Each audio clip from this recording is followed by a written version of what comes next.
الرحيم فبأي آلاء ربكما تكذبان صدق الله العظيم إن الله وملائكته يصلون على النبي يا أيها الذين آمنوا صلوا عليه وسلموا تسليما الصلاة والسلام عليك يا سيدي يا رسول الله الصلاة والسلام عليك يا سيدي يا حبيب الله الصلاة والسلام عليك يا سيدي يا نبي الله وعلى آلك وأصحابك يا سيدي يا نور الله. تمام حمد و ثنا اس خالق ارض و سما کے لیے ہے جس نے اپنی نا ختم ہونے والی نعمتوں کو ہمارے لیے مسخر فرما دیا، ہمارے قابو میں کر دیا. ہم جیسے ناتوانوں کو جس نے پہاڑوں پر قدرت عطا کر دی، ہم جیسے کمزوروں اور ضعیفوں کو جس نے سمندروں میں راج کرنے کا موقع عطا کر دیا. کائنات میں انسان کو اللہ تعالیٰ نے وہ طاقت دی کہ بڑی سے بڑی طاقتور چیز بھی انسان کے آگے زیر ہو جاتی ہے. آج ہماری گفتگو کا بڑا ہی خوبصورت موضوع ہے، اور وہ موضوع جتنا خوبصورت ہے، جتنا اہم ہے، جتنا تفصیلی ہے، ہمارے پاس وقت اتنا ہی کم ہے. وہ موضوع ہے نعمت رحمان اور درس قرآن. آپ یقین کیجئے کہ قرآن مجید پڑھتے جائیے اور رب کی نعمتوں پر سجدہ شکر ادا کرتے جائیے. یعنی ہماری عقل ہی اتنی نہیں ہے، ہم سوچ ہی نہیں سکتے، ہم اس اسٹیج پہ پہنچ ہی نہیں سکتے کہ کبھی اس کی نعمتوں کو کما حقہ سمجھ جائیں. گننا تو دور کی بات ہے، ان کی کنوں تک پہنچنا بہت بہت بڑے بڑے عقل مند انسان بھی آ جائیں تو اللہ کی نعمتوں میں اتنا انسان غور کرے. جتنی اس کی زندگی لاکھوں سال کی زندگی ہو اور وہ غور کرتا رہے تو ہر فکر کے بعد ایک نئی تہ کھلے گی جو اللہ کی اسی نعمت میں اور نظارہ کروا رہی ہو. انسان کو اللہ تعالیٰ نے انسان بنایا، اشرف المخلوقات بنایا، ساری کائنات کا سردار بنایا، اور پھر ساری کائنات کو انسان کے تابع کر دیا، مسخر کر دیا. ارض و سما کی ہر چیز کو اللہ تعالیٰ نے انسان کے لیے پیدا فرما دیا. اگر انسان رب کا ہو جائے تو پھر کہ محمد سے وفا تو نے تو ہم تیرے ہیں، یہ جہاں چیز ہے کیا لوح و قلم تیرے ہیں. پھر سارا کچھ انسان کے قبضے میں ہو جاتا ہے. بہت ہی مختصر سے انداز میں سوچتا ہوں میں کہاں سے پڑھوں اور کہاں سے نہ پڑھوں، کہاں کہاں اللہ تعالیٰ نے اپنی نعمتوں کا کس کس انداز میں ذکر فرمایا ہے. میں مختصر سا شروع میں نعمت رحمان کا کچھ نظارہ آپ کو دکھاتا ہوں قرآن مجید کے ایک دو مقامات سے، اور پھر درس قرآن بھی آپ کو دوں گا کہ انسان پر اللہ نے اتنی نعمتیں کی ہیں، انسان کا آگے سے انداز کیا ہے، اور جیسا انداز ہوگا پھر وہ تو خالق ہے نا، وہ تو قادر مطلق ہے نا، وہ کوئی مجبور تو نہیں ہے نا. وہ پھر انسان کو ان نعمتوں پر جس طرح کا انسان کا انداز ہوگا اللہ اس کے ساتھ ویسا ہی سلوک فرمائے گا. یہ سب کچھ جو کچھ بھی ہے نا، ان پر اترانے کی ضرورت نہیں ہے، کسی گمان میں رہنے کی ضرورت نہیں ہے. یہ سب کچھ ختم ہونے والا ہے، یہ بھی اس نے درس دیا ہوا ہے.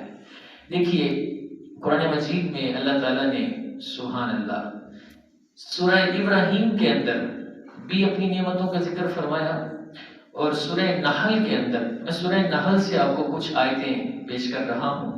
اللہ تعالیٰ ارشاد فرماتا ہے وَالَّذِي أَنزَلَ مِنَ السَّمَاءِ مَاءً لَكُم مِّنْهُ شَرَابٌ، وہی ہے جس نے آسمان سے پانی اتارا، مِّنْهُ شَرَابٌ جس میں سے تم پیتے بھی ہو، تمہارے لیے مشروبات بھی ہے، وہ پینے کا سامان بھی ہے.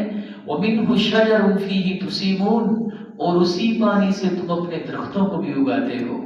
ينبت لكم به الزرع والزيتون والنخيل والأعناب وَمِن كُلِّ الثَّمَرَاتِ، اسی پانی سے وہ قادر مطلق کھیتی بھی اگاتا ہے، زیتون بھی اگاتا ہے، کھجور بھی اگاتا ہے، انگور بھی اگاتا ہے، اور ہر طرح کے پھل بھی اللہ تعالیٰ اسی پانی سے اگا دیتا ہے۔ یہ اس کی کیسی شان ہے! یہ تو بڑی بڑی چیزیں ہیں۔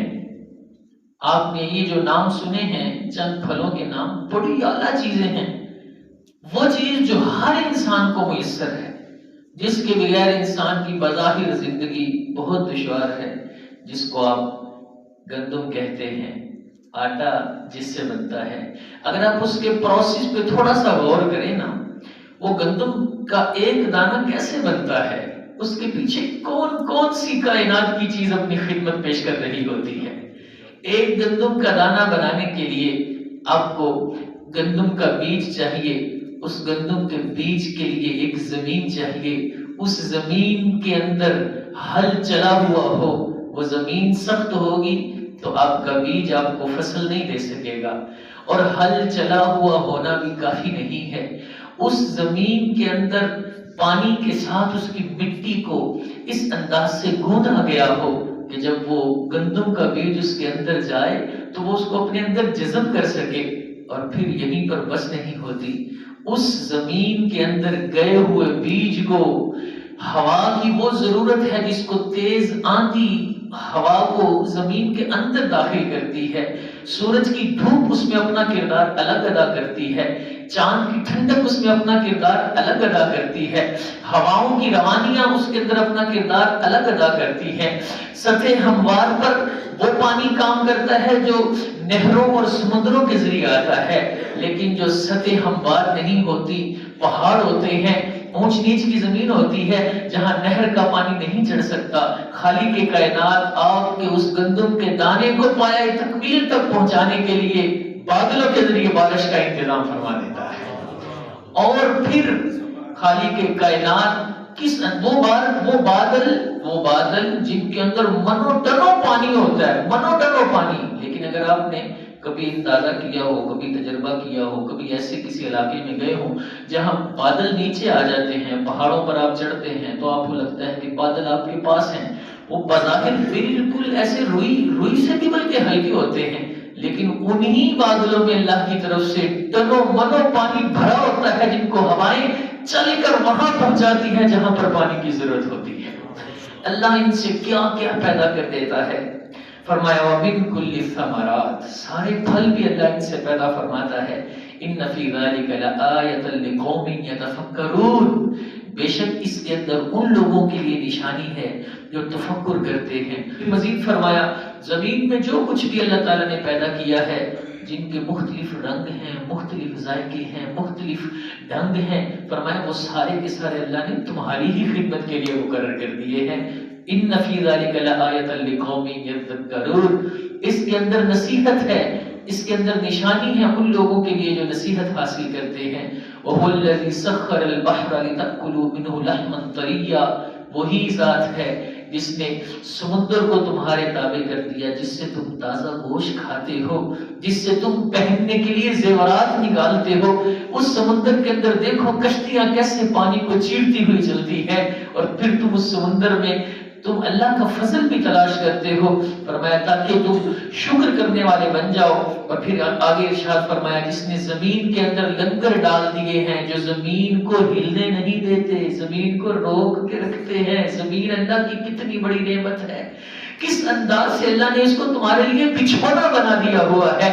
اللہ تعالیٰ نے اس کو اس انداز سے تمہارے لیے تیار کیا ہے، تم بیٹھنا چاہو تو بیٹھ سکتے ہو، تم بیٹھو تو تمہیں کھردری نہیں لگتی، تمہیں مشکل نہیں ہوتی بیٹھنے میں، تم بیٹھ کر اپنے کو متوازن رکھ سکتے ہو، گر نہیں جاتے، تم چلو تو تم کہیں بلا وجہ جو ہے وہ کسی نارمل زمین پر تم ٹھوکر نہیں تمہیں لگتی۔ یہ اللہ تعالیٰ ہی کی بنائی زمین ہے جو بیٹھتے ہو تو فرش بن جاتی ہے، چلتے ہو تو رستہ بن جاتی ہے، یہ رب ہی کی قدرتیں ہیں۔ اور فرمایا وعلامات وبالنجم هم يهتدون، اور یہیں پر بات ختم نہیں ہوتی، پھر ارشاد فرمایا وہ رب جس نے تمہیں اتنی نعمتیں عطا فرمائی ہیں، چند نعمتیں گنوا کے فرمایا وَإِن تَعُدُّوا نِعْمَةَ اللَّهِ لَا تُحْصُوهَا، اگر تم گننے لگو نا شمار کرنے لگو، بڑے بڑے پروفیسر، بڑے بڑے ریاضی دان، بڑے بڑے میتھمیٹکس کے بڑے بڑے ماہر علماء، بلکہ جو جو آلات کاؤنٹنگ کے بنائے گئے ہیں، جو 1 سے شروع ہوتے ہیں 100 پہ پہنچتے ہیں، 100 سے شروع ہوتے ہیں 1000 پہ پہنچتے ہیں، 1000 سے پھر لاکھ پہ، لاکھ سے پھر کروڑ پہ، کروڑ سے پھر ارب پہ، ارب سے پھر کھرب پہ، کھرب سے آگے سینکھوں مکھوں کہاں کہاں تک پہنچ جاتے ہیں۔ فرمایا تمہاری ساری گنتیاں ختم ہو جائیں گی، رب کی نعمتیں پھر بھی زیادہ ہوگی۔ وَإِن تَعُدُّوا نِعْمَةَ اللَّهِ لَا تُحْصُوهَا، اور اگر تم اللہ کی نعمتوں کو شمار کرنا چاہو تو کبھی بھی تم اس کا شمار نہیں کر سکتے۔ انسان کس کس نعمت کو شمار کرے گا، کس کس نعمت پر انسان غور کرے۔ ہم جب اپنے لیے ہوا کا انتظام کرتے ہیں انسانی انداز میں تو ہمیں پنکھا چلانا پڑتا ہے۔ یہ جو رب کی طرف سے ہوا چل رہی ہے، یہ پنکھا کہاں لگا ہوا ہے؟ کبھی غور کیا ہے؟ ہمیں تھوڑا سا 1 گلاس پانی چاہیے تو ہمیں نل کا لگانا پڑتا ہے، موٹر لگانی پڑتی ہے۔ یہ جو ساری کائنات پر ابر رحمت برس رہا ہے، یہ کس موٹر سے آ رہا ہے؟ یہ کس نلکے سے آ رہا ہے؟ ہم نے اپنے لیے تھوڑا سا انتظام کرنا ہو۔ اگر آپ انسانی جسم کی ساخت پر غور کریں، دل پہ غور کریں، پھیپھڑوں پہ غور کریں، انسان صرف اپنے بالوں پہ غور کریں، یہاں پر کٹ لگ جائیں گے، نیچے سے کوئی بال نکلے گا، کوئی پیچھے کوئی بالوں کے لیے جناب کوئی انتظام کیا ہو جہاں سے بال آگے نکل رہے ہو، نیچے سے گوشت ہی نکلے گا۔ لیکن اللہ کا نظام ایسا ہے، اسی گوشت میں سے بال نکل رہے ہیں۔ اللہ کا قدرت کا نظام دیکھو کیسا ہے۔ انسان کے دانت دیکھیں، اس کا اگر پوچھنا ہے مقام تو پھر ان کو پوچھو جو بڑھاپے کی دہلیز پر پہنچ چکے ہیں کہ دانتوں کی نعمت کی کیا اہمیت ہے۔ اگر آنکھوں کی نعمت کو جاننا چاہتے ہیں تو ان کو پوچھیں جو اس نعمت سے محروم تھے یا محروم ہوتے جا رہے ہیں۔ اگر سماعت کی نعمت کا پوچھنا ہے تو ان سے پوچھیں جو اس نعمت سے محروم ہو رہے ہیں۔ یعنی ہم کس نعمت پہ غور کریں؟ اگر انسان کی پیدائش پر غور کریں تو اس کو بھی قرآن نے بیان فرمایا، من ای شیء خلق، من نطفہ خلقہ فقدر ثم السبیل یسر ثم اماتہ فاقبر۔ فرمایا ایک نطفے سے، ایک قطرے سے ہم نے انسان کو پیدا کر دیا۔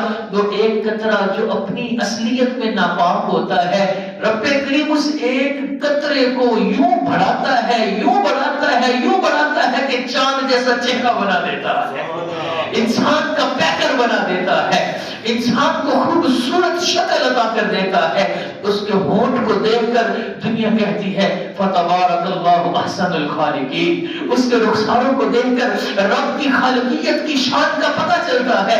اس کے ایک ایک انداز سے انسان کا وجود دیکھ کر پتہ چلتا ہے کہ اس کو بنانے والی ذات بڑی عظیم ذات ہے۔ اگر انسان اپنے گرد و پیش پہ غور کرنا شروع کر دے، اپنے قریب قریب چیزوں پر غور کرنا شروع کر دے، خدا کی قسم ساری گنتیاں ختم ہو سکتی ہیں، رب کی نعمتیں شمار نہیں ہو سکتی۔ لیکن انسان کا انداز کیا ہے؟ آئیے ذرا آپ دوسرے انداز پر بات کرتے ہیں، اور میں آپ کو لے چلتا ہوں سورہ رحمان میں کہ انسان کو اللہ نے اتنا کچھ دیا۔ سورہ رحمان کا جب آغاز ہوتا ہے الرحمن علم القرآن خلق الانسان علمہ البیان، ابتدا ہی سے اللہ کی نعمتوں کا ذکر شروع ہو جاتا ہے۔ وہ رحمان جس نے قرآن سکھایا، کس کو سکھایا؟ انسانیت کی جان حضرت محمد مصطفیٰ کو خود قرآن سکھا دیا۔ خلق الانسان، اب کئی تفسیریں ہیں، اگر ہم عام انسان کی بات کریں تو یہی بات میں ابھی کر رہا ہوں کہ انسان کی تخلیق اللہ کی کتنی بڑی نعمت ہے۔ انسان کبھی سوچے تو صحیح، آسمانوں کی بلندیوں پر غور کرے تو رب کی نعمتوں کے آگے سر جھک جاتا ہے، زمین کی وسعتوں پر غور کرے تو رب کی نعمتوں کے آگے سر جھکانا پڑتا ہے، ہواؤں، بارشوں، دھوپ، چھاؤں پر غور کرے تو رب کی نعمتوں کے آگے سر جھکانا پڑتا ہے، اناج پر غور کرے، کھانے پینے کی چیزوں پر، پھلوں پھولوں پر غور کرے، پہاڑوں کی بلندیوں پر غور کرے، سمندر کی گہرائیوں پر غور کرے، کیا کیا اللہ تعالیٰ نے اس کائنات میں بنایا ہے۔ اور یہ تو وہ ہے جو ہم دیکھ رہے ہیں۔ اللہ فرماتا ہے وَيَخْلُقُ مَا لَا تَعْلَمُونَ، اب کبھی تو رب وہ بھی بنائے گا جس کو تم جانتے بھی نہیں ہو. یعنی آج دنیا میں جہاز بن گئے، آج دنیا میں بحری بیڑے بن گئے، آج دنیا میں دنیا کو مسخر کرنے کے آلات بن گئے. قرآن کا اترا آج سے تقریباً 1500 سال پہلے. قرآن نے اس وقت بتا دیا، صحابہ کو بتا دیا یہ ساری نعمتیں وہ ہیں جو تم دیکھ رہے ہو. قیامت تک اللہ نے ابھی بہت کچھ بنانا ہے. بنائیں گے بندے لیکن عقل رب کی دی ہوئی استعمال کریں گے. فرمایا وہ کچھ بنے گا جسے تم بھی نہیں جانتے ہو. پتہ چلا کل بھی جو کچھ زمانے میں تھا اس کی قدرت سے بنا تھا، آج بھی جو کچھ ہو رہا ہے میرے رب کی قدرت سے ہو رہا ہے. کائنات جو کچھ بھی بنا رہی ہے رب کی دی ہوئی عقل سے بنا رہی ہے. فرمایا خلق الانسان، اس انسان کو اللہ نے پیدا کیا ہے، اس کو عقل رب نے دی ہے، اس کو نور رب نے دیا ہے، اس کو قوت بصر رب نے دی ہے. اور پھر ان نعمتوں کا ایسا سلسلہ شروع ہوا سورہ رحمان میں کہ نعمت پر نعمت، نعمت پر نعمت، نعمت پر نعمت، نعمت پر نعمت. اور ہر نعمت کے بعد فرمایا اب بھی تمہیں اپنے رب کی نعمت پر یقین نہیں آ رہا، اب بھی تم اس کی شان کا اعتراف کرتے ہوئے ہچکچاتے ہو. فَبِأَيِّ آلَاءِ رَبِّكُمَا تُكَذِّبَانِ. او انسان، او جنوں کے گروہ، کس نعمت کو جھٹلاؤ گے، کس نعمت کا انکار کرو گے؟ ایک نعمت کا انکار کرو گے 10 اور نظر آ رہی ہوں گی، 10 کا انکار کرو گے 100 اور نظر آ رہی ہوں گی، 100 کا انکار کرو گے 1000 اور نظر آ رہی ہوں گی، 1000 کا انکار کرو گے 1,00,000 اور نظر آ رہی ہوگی. تم انکار کرتے تھک جاؤ گے، رب کی نعمتیں پھر بھی زیادہ نظر آ رہی ہوگی. فَبِأَيِّ آلَاءِ رَبِّكُمَا تُكَذِّبَانِ. تم اپنے رب کی کس نعمت کا انکار کرو گے؟ تم نے نہیں دیکھا اللہ نے تمہیں پیدا کر دیا. خلق الانسان علمہ البیان. وہ جانور جو چار پائے ہیں جن کو بولنا نہیں آتا، ان کا کوئی قصور تو نہیں. تم اگر بولتے ہو تو یہ رب کی دی ہوئی نعمت سے بول رہے ہو. وہ نہیں بول رہے تو رب کی قدرت ہے، یہ اس کا خاص کرم ہے کہ اس نے تمہیں قوت گویائی عطا کرتے ہیں. تو اللہ کی نعمتوں کا انکار کرنا 2 طرح ہے. بالکل نہ ماننا تو صحیح، لیکن اس کے تقاضوں کو بجانا لانا. اس کا جو تقاضا ہے، جو آنکھ کی نعمت ہے، اس کا جو تقاضا ہے کہ اس کے ذریعے حلال دیکھیں، رب کا کعبہ دیکھیں، رب کا قرآن دیکھیں، والدین کی زیارت کریں، حرام جگہ سے بچائیں. لیکن انسان جب اس کو حرام ہی جگہ پر استعمال کرتا ہے، منہ سے تو نہیں کر رہا لیکن اس کا عمل رب کی نعمت کا کیا کر رہا ہے؟ انکار کر رہا ہے. جب وہ ہاتھ کو اس کے مصرف سے ہٹ کے استعمال کرے گا، حرام کام میں استعمال کرے گا، تو گویا وہ رب کی نعمت کا کیا کر رہا ہے؟ انکار کر رہا ہے. جب انسان اس دل میں کسی اور کو بسائے گا اور رب کی یاد سے غافل ہو جائے گا تو دل کی نعمت کا جو حق تھا وہ ادا نہیں ہو رہا. وہ اس عظیم نعمت کا کیا کر رہا ہے؟ انکار کر رہا ہے. مسلمان اس لحاظ سے اللہ کی نعمتوں کا عملی طور پہ اگر انکار کرتا ہے تو وہ بڑی بد نصیبی کی بات ہے. اور یہی وجہ ہے کہ پھر ہم نعمتوں سے محروم کر دیے جاتے ہیں. اللہ کا ارشاد ہے لَإِن شَكَرْتُمْ لَأَزِيدَنَّكُمْ. آج ہمیں روزی روٹی کے مسئلے ہیں، آج اناج کے مسئلے ہیں، مہنگائی نے کمر توڑ دی ہے، اور پھر ہم سوچتے ہیں اور ہم کہتے ہیں پتہ نہیں کیا ہو گیا ہے. اللہ فرماتا ہے لَإِن شَكَرْتُمْ لَأَزِيدَنَّكُمْ. یہ چیزیں تو کچھ بھی اہمیت نہیں رکھتی، تم شکر گزار تو ہوتے، ہم ان چیزوں میں برکت عطا فرمانے والے. تمہاری ناشکریوں نے تمہارے حالات کو مشکل سے مشکل بنا دیا.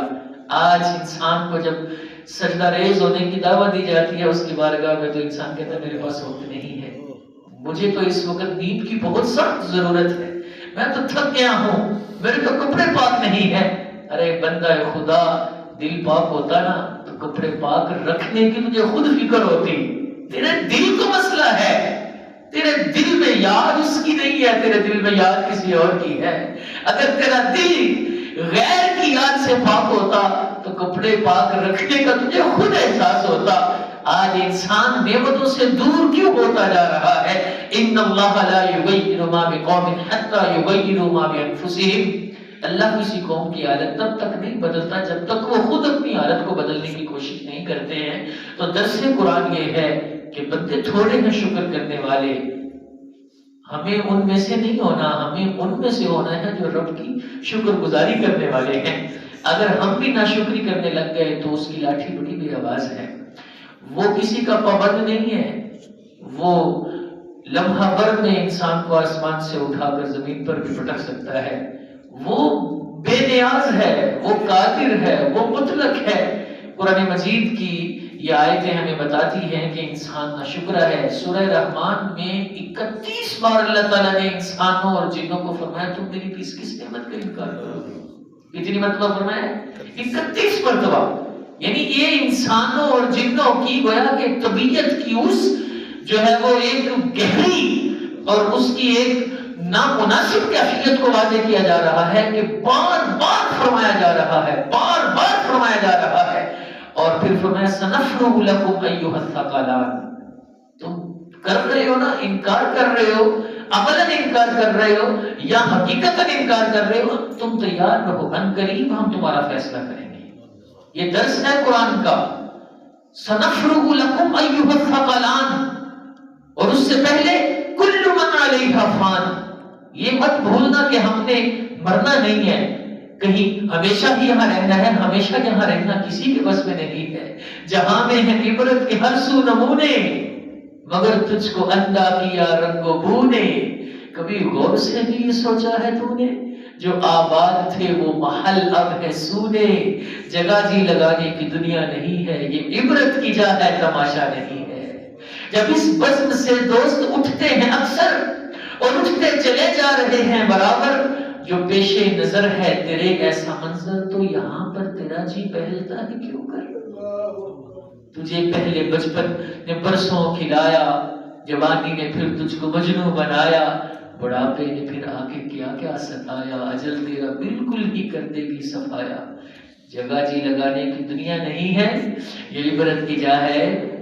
آج اگر کسی کے پاس اختیار ہے تو وہ اس پر کسی گھمنڈ کا شکار نہ ہو، انقریب اس کا اختیار ختم ہو جائے گا، انقریب امیری ختم ہو جائے گی، انقریب جوانی ختم ہو جائے گی، انقریب طاقت ختم ہو جائے گی، انقریب یہ سارے تعلقات ختم ہو جائیں گی۔ کل من علیہا فان، ہر چیز فنا ہو جائے گی۔ وَيَبْقَى وَجْهُ رَبِّكَ ذُو الْجَلَالِ وَالْإِكْرَامِ، اور ایک ذات باقی رہے گی جو عزت والی بھی ہے، جو کرم والی بھی ہے، جو بزرگی والی بھی ہے۔ یا ذا الجلال والاکرام، ایک شخص پڑھ رہا تھا، دعا کر رہا تھا، رسول اللہ کریم سے گزر رہے تھے، جب دیکھا کیا کہتا ہے، یا ذا الجلال والاکرام، رب کا نام یوں لے رہا ہے، فرمایا دعا مانگ، تیری دعا ضرور قبول فرمائے گا۔ ان لفظوں کی برکت اتنی ہے۔ تو بات مختصر یہ ہے، درس قرآن یہ ہے کہ یہ سب کچھ انسان کے پاس رب کا دیا ہوا ہے، انسان کا کوئی کمال نہیں ہے، یہ سب کچھ فنا ہونے والا ہے، یہ سب کچھ ختم ہونے والا ہے۔ سمجھدار وہ انسان ہے جو مرنے سے پہلے اس حقیقت کو پہچان لے اور ہر نعمت پر رب کا شکر ادا کرنا شروع کر دے۔ مال ہے تو اس پر اللہ کا شکر ادا کرے، اور اس کا شکر کیا ہے؟ زکوٰۃ ادا کرے، واجبات ادا کرے، حج فرض ہے تو حج کرے، قربانی کا موسم آئے تو قربانی کرے، عزت ہے تو اس کا بھی شکر ادا کرے، ناجائز فائدہ نہ اٹھائے، کسی غریب پر بلا وجہ جو ہے وہ کسی قسم کی زبردستی نہ کرے، جو بھی رب نے دیا ہے اس کا شکر ادا کرے، علم دیا ہے تو شکر ادا کرے، لوگوں کو بتائے پھیلائے، علم کو عام کرے، ہر نعمت کا انسان شکر ادا کرے گا تو پھر اللہ اور نعمت عطا فرماتا جائے گا، اور برکت عطا فرماتا جائے گا۔ اور اگر اس کو یہ مرنے سے پہلے سمجھ نہیں آیا تو مرنے کے بعد تو پھر سمجھنے کا موقع ہی نہیں نہ رہتا، پھر انسان چاہتا ہے لیکن اس کو موقع نہیں دیا جاتا۔ اللہ تعالیٰ ہمیں ان لوگوں میں شامل فرمائے جو واقعتاً اللہ کی نعمتوں کا حقیقی شکر ادا کرنے والے ہیں۔ آمین بجاہ النبی الامین صلی اللہ تعالی علیہ وآلہ وسلم۔